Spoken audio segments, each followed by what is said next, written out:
After trauma, life doesn't go back to normal. Like your nervous system will just reset itself back to the factory settings. Trauma doesn't leave, it just learns how to live inside you differently. And the hardest part is that you're going to have to re-heal over and over again. Not because you're broken, not because you didn't heal in the first place, but because trauma fundamentally changes the way that your body, your brain experience the world. And there's actually no going back to who you were before. So here's the hardest part. Trauma alters your biology, it rewires your nervous system, it changes the way that your brain processes safety, threat, or even everyday existence. So even years later, even after therapy, even after you think you have moved on, your body remembers what your mind tries to forget. You know your body is still keeping score. And suddenly, without warning, something triggers you back. A smell, a small tone of voice, a situation that feels just familiar to send your nervous system back to chaos. And guess what? You're left standing there thinking, what happened to me? Why even small tasks feels like I need to lift a mountain? Why does existence feel exhausting? It is just because your brain is trying to run a program in the background. A program that says, danger, threat, don't trust anyone, stay alert, don't trust anything. So trauma actually is not a memory. It changes how the body breathes, how the heart races, how silence feels dangerous, how rest feels unsafe. You know your nervous system doesn't forget, it adopts, it learns, stay alert, stay small, stay quiet, stay ready, stay useful. And then it makes you wonder why rest feels earned, why peace feels unfamiliar, why doing small things feels like lifting a mountain. The world feels harder for you than it does for the rest of the people. And also let me tell you that is not your fault. Simple tasks become mountains because your brain uses your energy to keep you safe from the threats that they are no longer there anymore. Your body goes into fight or flight thoughts over possibilities, over what if that never happened. Because once your nervous system learns that the world is not safe, that the world is not a place that can hold you, then at that time it is hard that your brain forgets that the world is a place that can hold you, that the world is a safe place. Trauma is something that you will carry for the rest of your life, not as a burden, but as a reality, as a part of your story that changed you permanently. There will be good days, days when you feel light, days when the weight lifts and you think, I made it, I'm on the other side now. But again, there will be days that everything feels heavy. You feel like everything happened fresh.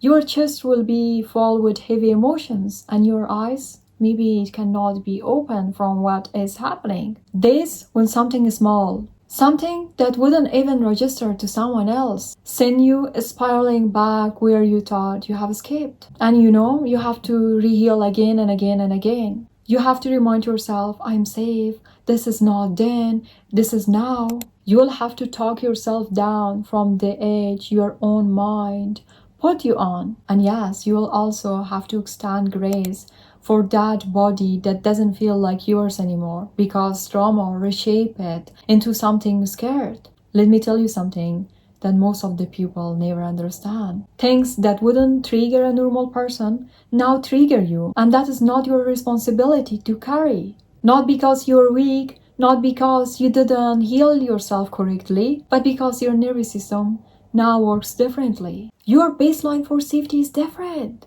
Your threshold for stress is different. What feels like a small inconvenience to someone else feels like a 5 alarm to your nervous system.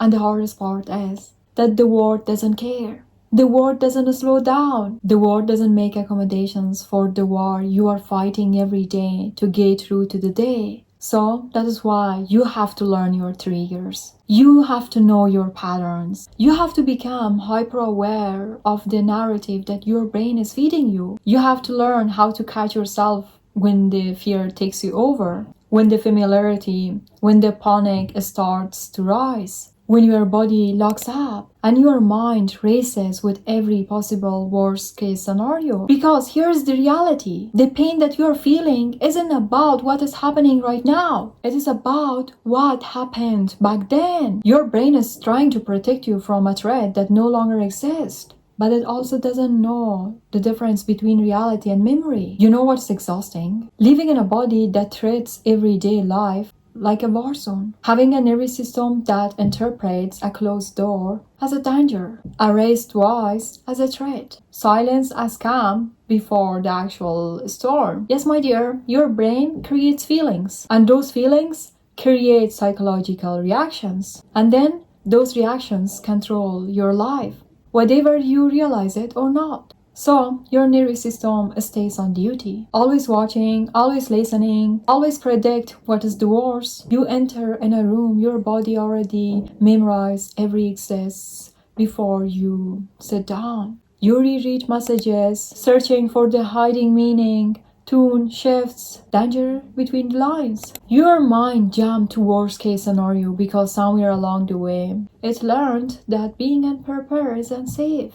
And this isn't actually your weakness. This isn't you being dramatic. This is survival intelligence. Your body adapted perfectly to a world that once taught you to stay alert in order to stay alive. It learned how to protect you when no one else did. And also, this is the part that hurts the most. The same system that once kept you safe is now the system that kept you tense, guarded, and also small. What was built as an armor, now slowly it turned into a cage. Not because you're broken, but because you outgrow a danger, while your body is still fighting yesterday's war. After trauma, self-prioritization feels selfish, because survival taught you this rule. Your needs come last.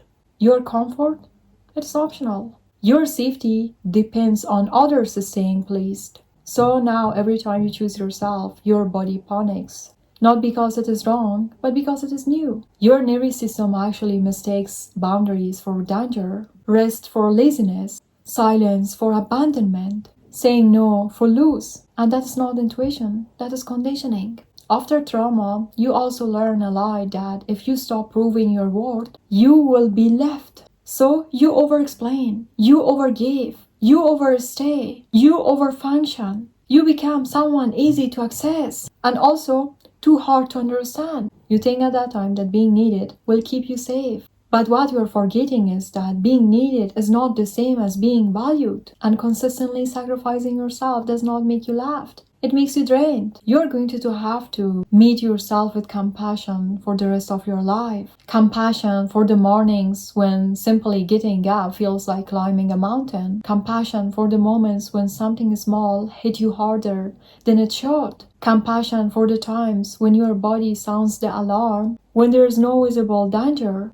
Compassion for a healing that doesn't move in a straight line. Healing that loops back, revisits old wounds, and asks you to show up again and again. Because trauma is not one and done fix. It comes over and over again. It's not like, I healed now, I fixed it now. Remember this, you didn't just get over it and move on. You learn to live with it. You learn to manage it. You learn to recognize when it is speaking and choose to not listen. But what you are forgetting is that it never goes away. It stays there. People who didn't heal it, that means every choice that they are making every day, it is based on their wounds. Every fear, every insecurity, every limitation, every boundaries that you cannot set, all of them are showing you that trauma is there. And also let me tell you that that is not a failure. This is just the reality of what it means to survive something that fundamentally changed you. Yes, trauma didn't make you broke. It made you alert. Healing doesn't mean actually going back.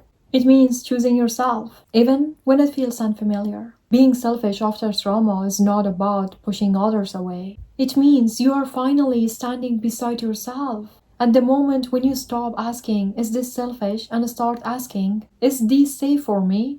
This is the moment that your life begins to soften. This is the moment you're allowed to rest. You're allowed to choose. You're allowed to be whole without earning it. And that is not weakness. That is survival, turning it into self-respect. Thank you for watching, and if you haven't subscribed yet, do not forget to subscribe because in the next video I'll explain how you can heal trauma. Now, if you want to know how to prioritize yourself, do not forget to watch these videos. See you there.